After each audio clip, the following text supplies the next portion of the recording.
The first time Lena realized the palace could hear fear, it was because the candles leaned toward her like they wanted to drink it. They called it the Crimson Hall, but nothing about it was truly red.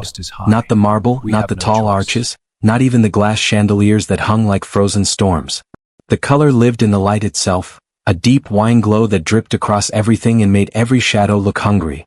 Lena moved through that light with a tray balanced on one steady hand, her other hand tucked behind her back the way the head steward demanded. Smaller, quieter, less human, as if shrinking could make her safe. "Don't look up," Corvin whispered when she passed him near the column of obsidian. His breath smelled like parchment and panic. "Don't speak. Don't pause. Tonight is Covenant Night. Covenant Night." The words made Lena's stomach tighten. A servant girl was not meant to understand politics. A waitress was not meant to know why the court had gathered, why the air vibrated like a drawn bowstring, why every noble's smile looked sharpened. But Lena had learned to listen the way a person learns to breathe when they've almost drowned, without thinking, because stopping means dying. She had been 13 when the city guards dragged her mother away for stealing bread. Lena remembered her mother's hands, cracked and trembling, clutching Lena's face. "Be invisible," she'd whispered. "That's how you survive them." Lena had taken that lesson into every alley, every kitchen, every servant corridor beneath the vampire palace where humans were kept like quiet tools. And yet, invisibility had never saved anyone from a trap. A bell rang, one slow note that rolled through stone. The court snapped to attention as if pulled by a single string. Lena's feet stayed planted, but the room seemed to tilt, as though the palace itself was leaning forward to watch what would happen next. The black iron doors at the far end of the hall opened without a sound. The vampire king entered. He didn't walk the way other people walked. He arrived and space moved out of his way. King Vaelric Sanguinar was tall enough to make even the guards look like boys beside him. Midnight velvet wrapped his shoulders, stitched with thread that caught the light and turned it into a cold shimmer. His face held the kind of beauty that didn't invite admiration so much as obedience, sharp, controlled, distant. His eyes were not simply red. They were the color of fresh pomegranate seeds crushed under moonlight, the color of something ancient that had forgotten how to be gentle. The court bowed in perfect unison. Lena bowed too, but her hands trembled in a way she hated. She forced them still by digging her fingernails into her palm. Behind the king came his blood guard, 4 warriors with expressions carved out of stone. And beside the king, moving like a whisper dressed in silk, was Archlord Marius Threx. If the king was a blade, Threx was a smile hiding poison. Threx had silver hair tied back neatly, and a face that could have belonged to a saint if saints ever learned to lie for a living. He bowed with graceful loyalty, his hand hovering near the scroll case he carried like it was sacred. Lena's throat went dry, because she knew that name. Not from court gossip, not from servant whispers, those would have gotten her killed long ago, but from her grandmother's fevered warnings in the cramped room beneath the palace, where herbs dried on strings and old stories hid inside lullabies. "Never trust the one who stands nearest the throne," Grandmother Elara had said, her eyes reflecting candlelight like dark mirrors. "Especially if everyone calls him wise." Lena could still hear her grandmother's voice on the night she died, soft but fierce, as she pressed a thin strip of parchment into Lena's hand. The parchment had been old, edges frayed, covered in symbols that looked like scratches left by claws. "Some words were buried on purpose," Elara had whispered. "Not because they were evil, child. Because they were true." The parchment was hidden now, stitched inside the hem of Lena's only good dress, the one she wore beneath her servant uniform. Her secret was sewn close to her skin. Her grandmother's secret. Her grandmother's curse. Corvin appeared again, thrusting a crystal decanter into Lena's hands so quickly it nearly slipped. "Table of the king," he hissed. "Pooh. No mistakes. No." The decanter was heavy, not with weight, but with meaning. Blood wine swirled inside it, dark, fragrant, rose-sweet in the air with an iron note underneath. The scent always made Lena's stomach flip, because it reminded her she was human in a place where humans were rarely seen as people. "Yes, Master Corvin," Lena murmured and walked forward. Each step toward the high table felt like walking into a storm. The king sat on the obsidian throne, carved with ancient runes and bone-white lines. Threx stood at his right shoulder, leaning slightly as he spoke, as if he and the king shared secrets no one else deserved to hear. "The rival houses have agreed," Threx said smoothly, voice carrying to the first rows. "The blood-bound accord will end the border disputes and unite the Night Dominion. You need only speak the oath, my king, and the realm will know stability for centuries." The nobles murmured approval, hungry for peace, hungry for power, hungry for something they could call righteous. Lena kept her eyes lowered as she reached the table and tilted the decanter. Her hands were steady. Grandmother Ilara had trained her to pour tea without spilling in the dark. Control your body, she used to say. If they can read your fear, they can use it. Blood wine poured into the king's goblet in a smooth stream, glinting like garnets. The king did not look at Lena. He looked at the scroll Threx unrolled across the table, parchment gleaming beneath the crimson light. The ink was elegant, looping, confident, as if it had never been questioned in its life. And then the court's officiant began to read aloud. I, Vaelric Sanguiner, Sovereign Eternal, by blood bound and shadow sealed, do pledge. Lena's breath stopped so sharply she nearly choked. Not because of the words themselves. Because of the structure. The grammar. The hidden weight between the phrases. Her grandmother had taught her the old language when Lena was 9, before she taught her how to write her own name. Not because Ilara wanted Lena to become powerful. Because she wanted Lena to stay alive. Modern words can lie easily, Ilara said once, tapping Lena's forehead. But the ancient tongue? It doesn't just speak. It binds. It commands. It changes what you are. Lena's eye, a ripple of shock moved through the hall, tiny, quick, like cold wind over water. Someone gasped. Corvin made a strangled noise from somewhere behind Lena. Threx smiled, but the smile did not reach his eyes.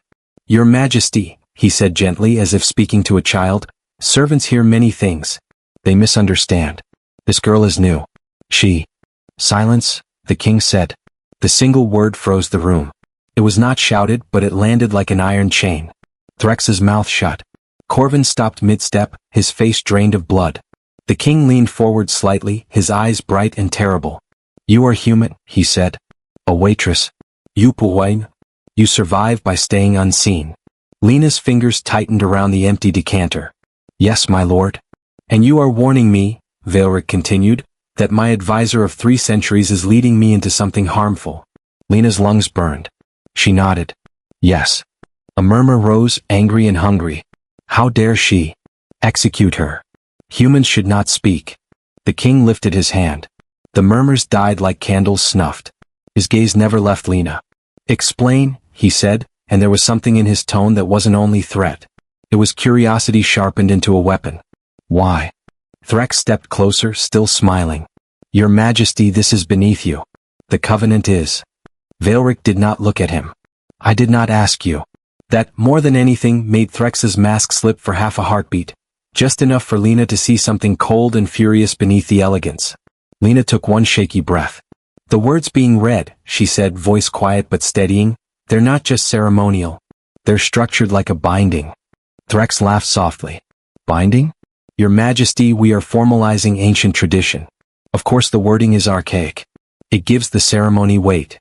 It is archaic, Lena said, and now her grandmother's lessons rose inside her like a spine. Because it's written in the ancient blood tongue. The hall went still. A few nobles shifted uncomfortably, eyes narrowing. One elder at the far end leaned forward as if he'd been struck by a memory. No one speaks that tongue, someone whispered. The keepers died centuries ago, another hissed. Vaelric's eyes narrowed. The blood tongue, he repeated, each syllable careful. A language erased. Outlawed. Lena's throat tightened around the next truth. Yes, my lord. Threx's smile sharpened. This is absurd. The girl is trying to survive. She will say anything to appear useful. Vaelric held Lena's gaze. If you know the blood tongue, he said, prove it. Lena's pulse thundered. If she spoke it, the court would panic. They would call it sacrilege. They would demand her death. If she didn't speak, the king might assume she was lying, and the trap would close anyway. Her grandmother's voice returned, quiet and relentless. You break it. You speak the counter-phrase before the binding completes. But only if you're willing to pay the price. Lena looked down at the scroll again. She saw the inverted syntax, the hidden hook in the grammar, the way the oath twisted the speaker's will into a loop. She saw exactly where the binding would clamp shut. Her mouth went dry. Then she lifted her chin. And she spoke 5 words that had been buried for 4 centuries. Not shouted. Not performed. Spoken clearly as if truth deserved to be simple. Castral Marenth. Eshra Vino. The blood tongue fell into the hall like a stone dropped into deep water. The candles flared. The chandeliers flickered, crimson light trembling as if the palace itself recoiled. Several nobles jerked back, faces blanching. Someone cried out, more fear than anger. The blood guard moved instantly, weapons half drawn. Threx's hand twitched, fingers curling like claws before he caught himself. And the king went utterly still. Not frozen by fear. Frozen by recognition. Because the blood tongue was not only forbidden. It was royal. It was ancient.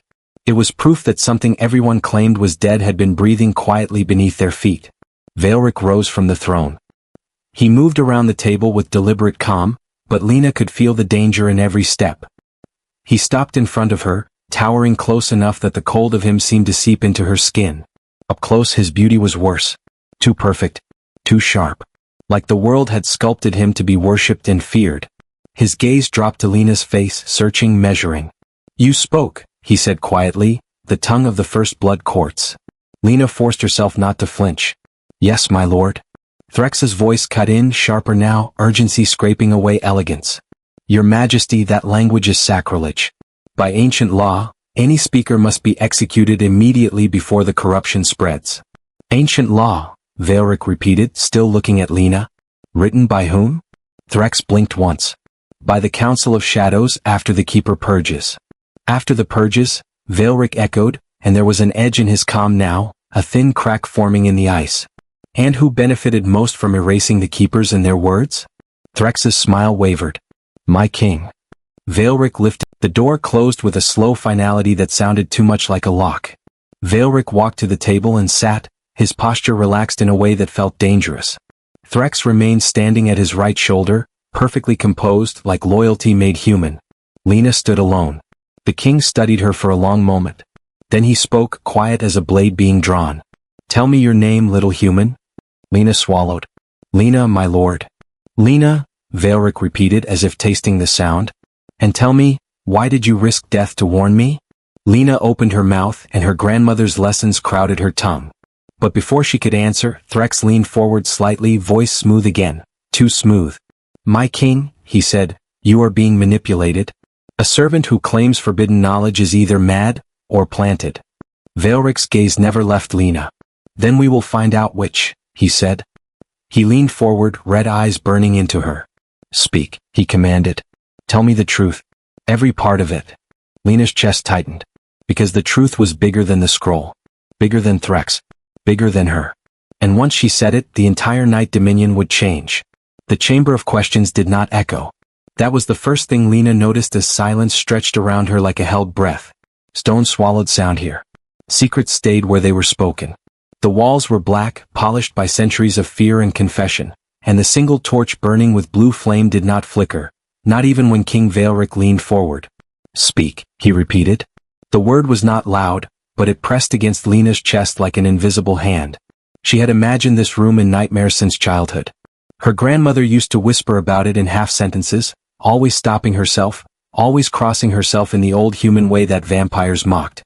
If you ever hear that door close behind you, Alara had said once, you must decide who you are before they decide for you. Lena's knees wanted to give way. She locked them. My grandmother's name was Alara Corwin, she said, because once truth began, stopping felt worse than dying. She was a keeper. One of the last. Threx inhaled sharply. It was almost imperceptible, but Valeric noticed. Corwin, the king murmured. That bloodline was erased. Nearly, Lena said. Her voice trembled, but she forced it steady. She escaped. She hid. She survived by becoming small and forgettable. And she taught me everything she remembered. Threx laughed softly, a sound polished smooth by centuries of court. A charming story. Convenient. Every traitor claims a noble past. Valeric raised one finger. Threx fell silent again, jaw tightening. What did she teach you? The king asked. Lena closed her eyes just for a moment. The memories came anyway. A damp underground room. Herbs hanging from twine. Candle smoke stinging her eyes. Her grandmother's hands, old, scarred, steady, guiding Lena's finger across symbols scratched into parchment. She taught me the blood tongue, Lena said. But not to use it. To recognize it. To survive it. Valeric's eyes narrowed. Explain. The blood tongue isn't magic the way people think, Lena continued. It doesn't shoot fire or raise the dead. It's older than spells. It's structure. Authority built into language. Whoever controls the grammar controls the will. Silence thickened. Threx's fingers flexed at his side. You speak like a scholar, Veilric said slowly. Not a servant. My grandmother was both, Lena replied before fear could stop her. She served the first blood courts. She cleaned their halls. She poured their wine. And she listened. Veilric leaned back slightly. Listening is dangerous. Yes, Lena said. That's why they killed the keepers. The torch hissed faintly. Threx stepped forward, abandoning pretense. Your Majesty, this is sedition. The girl twists history. The keeper purges were necessary to end chaos. Necessary for whom? Veilric asked, still watching Lena. Threx stopped. Lena swallowed. Her heart pounded so loudly she was sure they could hear it. My grandmother told me the truth, Lena said. The keepers were not rebels. They were balances. They remembered the old compacts, the ones that limited kings. The ones that said power had rules. Veilric's gaze sharpened. Threx's gaze flicked to her. She died because she clung to a dead past. She died because she refused to forget, Lena replied. And because she believed someone someday would listen. Veilric turned back to Lena. Why risk everything tonight? He asked. You could have stayed silent. You would have lived. Lena's lips trembled. Would I? She took a breath. I've lived invisible my whole life, my lord. Watching people with power decide who matters and who doesn't. Tonight, I saw a king about to be turned into a prisoner. And I knew, if even you could be trapped, then none of us were safe. Something in Veilric's expression softened. Not warmth, not yet, but recognition. You believe I can change this, he said. I believe you're the only one who can, Lena answered. Threx laughed again, sharp and bitter. Listen to her. A human telling you what kind of king to be. Veilric did not look at him. You forget, he said calmly, that my empire is built on listening. He rose fully and faced Lena once more. Up close, his presence was overwhelming, ancient power wrapped in restraint. But his voice when he spoke was almost gentle. You have placed yourself between a king and betrayal, he said. That earns you neither safety nor forgiveness. Lena bowed her head. I didn't do it for reward. I know, Veilric said. The words landed like a promise. He turned to the blood guard. Confine Archlord Threx to the inner sanctum. Seal him with my blood. No visitors. No correspondence. Threx's eyes widened. You cannot. I can, Veilric said. And I am. The blood guard moved instantly. As they took Threx's arms, his composure finally broke.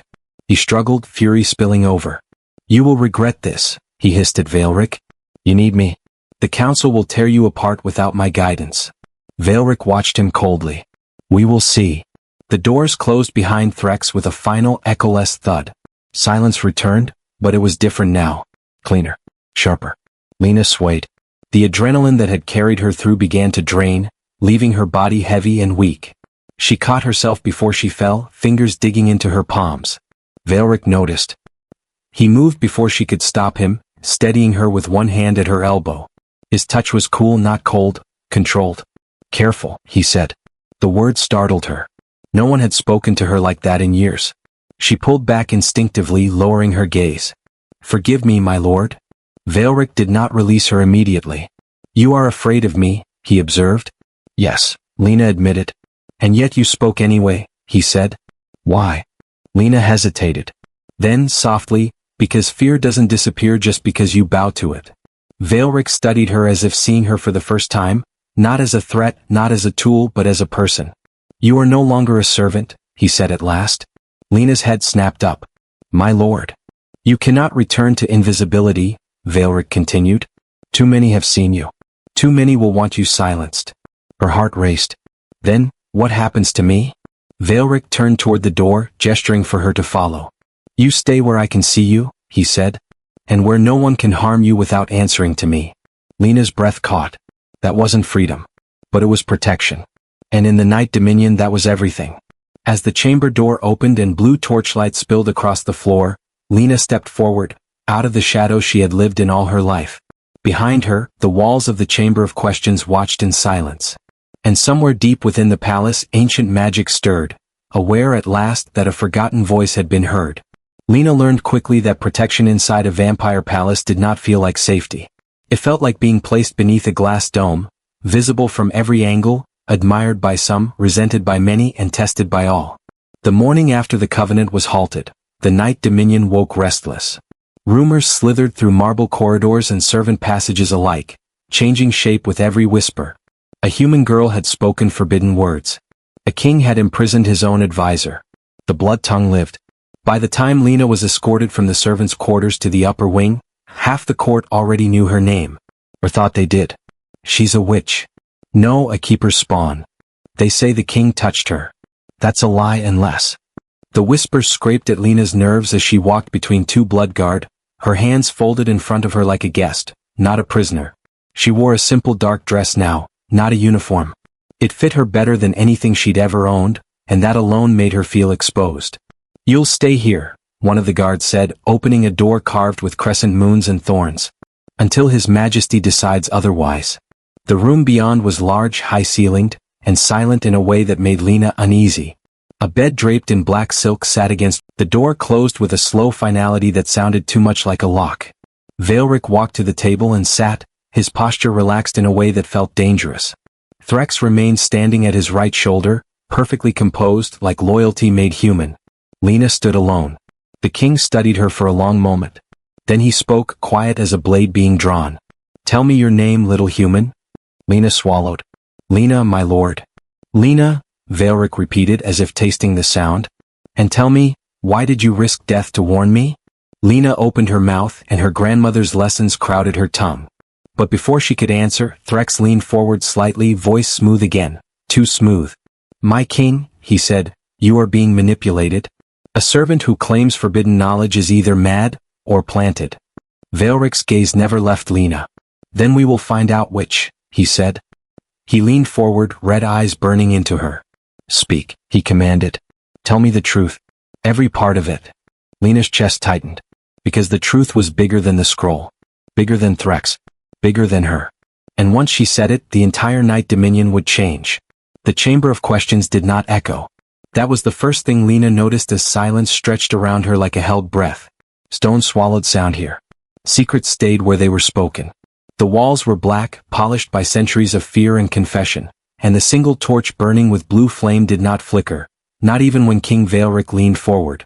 "Speak," he repeated. The word was not loud, but it pressed against Lena's chest like an invisible hand. She had imagined this room in nightmares since childhood. Her grandmother used to whisper about it in half-sentences, always stopping herself, always crossing herself in the old human way that vampires mocked. "If you ever hear that door close behind you," Alara had said once, "you must decide who you are before they decide for you." Lena's knees wanted to give way. She locked them. "My grandmother's name was Alara Corwin," she said, because once truth began, stopping felt worse than dying. She was a keeper. One of the last. Threx inhaled sharply. It was almost imperceptible, but Veilric noticed. "Corwin," the king murmured. "That bloodline was erased." "Nearly," Lena said. Her voice trembled, but she forced it steady. "She escaped. She hid. She survived by becoming small and forgettable. And she taught me everything she remembered." Threx laughed softly, a sound polished smooth by centuries of court. "A charming story. Convenient. Every traitor claims a noble past." Veilric raised one finger. Threx fell silent again, jaw tightening. "What did she teach you?" the king asked. Lena closed her eyes just for a moment. The memories came anyway. A damp underground room. Herbs hanging from twine.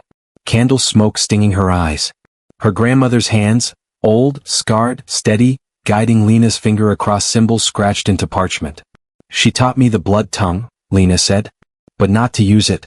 To recognize it. To survive it." Veilric's eyes narrowed. "Explain." "The blood tongue isn't magic the way people think," Lena continued. "It doesn't shoot fire." After the blood was cleaned from the corridor, the palace pretended nothing had happened. That was how the Night Dominion survived its worst moments, not with honesty, but with silence polished to look like order. Lena learned this within hours. The bodies were removed before dawnless night had even settled back into its false calm. The cracked stones were replaced. The shattered runes re-etched. By the next council bell, nobles walked the halls as if no insurgents had tried to tear the king apart from the inside. But Lena felt the change. The air watched her now. Every step echoed a little too clearly. Every whisper felt closer to her back. The palace knew she had spoken again, and worse, that she had broken something ancient without using the blood tongue. Veilric summoned her before the next council. Not to the Crimson Hall. To the old observatory. It sat at the highest spire of the palace, a circular chamber open to the eternal dusk sky. Ancient star maps were carved into the floor, their lines worn smooth by centuries of forgotten footsteps. This was where kings once studied fate before fate learned how to hide. Waitress stood near the open arch, his silhouette framed by drifting stars. "You did something impossible," he said without turning. Lena's hands were folded tightly in front of her. "I didn't know it would work." "But you knew it might," Waitress replied. She hesitated, then nodded. "My grandmother said the blood tongue was only half the structure. That domination always requires consent, spoken or unspoken. I tried to deny it." Waitress turned slowly, studying her like a rare weapon he had not meant to forge. "You denied ancient magic with will alone," he said. "Do you understand what that makes you?" Lena swallowed. "Human." Pause. Then Waitress laughed quietly once. "Not cruel. Not mocking." "Exactly," he said. He stepped closer. "Not too close. Careful." "For centuries," he continued, "vampires have told ourselves that humans are weak because they break. That they need rulers because they fear chaos. And yet every true threat to my throne has come from those closest to me, not from the people beneath it." His gaze softened just slightly. "You stood between me and a blade without power, without protection, without certainty." Lena looked up. "I stood because no one else could." "That," Waitress said, "is leadership." The word made her chest ache. "I don't want to rule," Lena whispered. "I know," Waitress replied. "Neither did I." That was when the palace bell rang, 3 short notes, sharp and urgent. "Council emergency." Waitress' expression hardened instantly. "They move faster than I expected." In the Crimson Hall, the nobles were already assembled, voices low but heated. Lena felt it the moment she stepped inside, the shift in hostility. They no longer whispered. They watched. Elder Morvith, ancient even by vampire standards, struck the floor with his staff. "Your Majesty," he said, "the court demands clarity." "About?" Waitress asked coolly. "About her," Morvith said, pointing openly at Lena. A ripple of agreement moved through the hall. "A human who speaks forbidden structures. A destabilizing influence. A danger to tradition." Waitress said nothing. He waited. Morvith continued, "The blood tongue has been outlawed for centuries. And yet twice now, its echoes have shaken this palace. We cannot allow this anomaly to stand at the center of power." Lena felt the weight of every gaze turned toward her. Some curious, some fearful, some hungry. "She is not blood-bound," Morvith pressed. "She is not noble. She is not immortal. By what right does she advise a king?" Waitress' voice cut through the hall like drawn steel. "By the right of saving my sovereignty." The hall stilled. Morvith bowed his head slightly. "With respect, my king, personal gratitude does not rewrite law." "No," Waitress agreed. "But truth does." He turned to Lena. "Tell them," he said. Her heart slammed. "My lord." "Tell them," he repeated. Not a command. A trust. Lena stepped forward. The floor felt colder beneath her feet. The chandeliers burned redder as if leaning in to listen. "The blood tongue was not outlawed because it was evil," Lena said, voice steady despite the fear clawing her ribs. "It was outlawed because it limited kings." Gasps rippled. "It recorded compacts," she continued. "Rules. Boundaries. Agreements between rulers and the ruled. When the keepers were killed, those limits vanished." Morvith scoffed. "Convenient fiction." "My grandmother died for remembering it," Lena replied quietly. "So did many others." She lifted her chin. "The attacks you call insurgency were not rebellion. They were desperation. People clinging to broken tools because they've never seen power used without cruelty." Silence fell. Waitress spoke. "Enough." He rose from the throne. "The Night Dominion will not return to chains, old or new," he declared. "The blood tongue will remain forbidden as a weapon. But its history will no longer be erased." Murmurs surged. "I will establish a new office," Waitress continued. "One that records compacts, limits, memory." Morvith stiffened. "And who would lead such an office?" Waitress did not hesitate. "Lena of No House," he said. "Witness of the throne." Outrage exploded. "A human? This is madness." "She cannot." Waitress raised his hand. "I am king," he said, voice absolute. "And this is my decree." The court fell silent, not in agreement but in submission. Lena stood frozen. Witness of the throne. It was not a title of power. It was a title of danger. After the council dispersed, Lena stood alone again in the observatory, staring at the star maps beneath her feet. Her whole body shook now that adrenaline no longer held her upright. "You could have refused," Veilric said behind her. She turned slowly. "And let someone else twist the truth?" He stepped closer, close enough now that she could feel the cool pull of him. "Not hunger. Something quieter. I would never force this on you," he said. "Say the word, and I will send you far from this palace with enough protection to live in peace." Lena searched his face. The monster they feared. The king who listened. The man who had stood between her and death without thinking. "If I leave," she said softly, "they'll rewrite everything." "Yes," Veilric said. "And if I stay," she continued, "they'll try to destroy me." "Yes." She took a breath. Then staying matters. Something like pride flickered in his eyes. And something else. "You are changing this realm," Veilric said quietly. "Whether you wish to or not." Lena met his gaze. "So are you." The moment stretched, dangerous, intimate, unspoken. Then Veilric stepped back. "Rest," he said. "Tomorrow they will test you again." As Lena returned to her chambers that night, she did not notice the figure watching from the shadowed gallery above, nor the faint silver mark burning briefly beneath her skin, an old sigil, awakened by choice rather than command. In the deepest vault of the palace, ancient stones stirred. The throne remembered. And it was not finished. The throne dreamed. It dreamed the way old things do, not in images but in weight and memory. Stone remembered every king who had sat upon it, every oath spoken in its presence, every lie whispered close enough to stain its surface. It remembered blood spilled in loyalty and blood spilled in fear. It remembered the keepers, dragged screaming through halls that pretended not to hear. And now it remembered Lena. The morning after her appointment as witness of the throne, the palace woke uneasy. Even the vampires felt it, an unfamiliar pressure beneath their immortality, like a pulse that did not belong to them. Lena felt it too. She stood before the throne alone, summoned not by messenger or bell but by instinct. The Crimson Hall was empty, its chandeliers dimmed, the red light muted to something closer to dusk than blood. Veilric waited at the base of the steps. "You felt it," he said. "Yes," Lena answered. "The throne, it's awake." Veilric's gaze flicked to the ancient seat behind him. "It has never slept."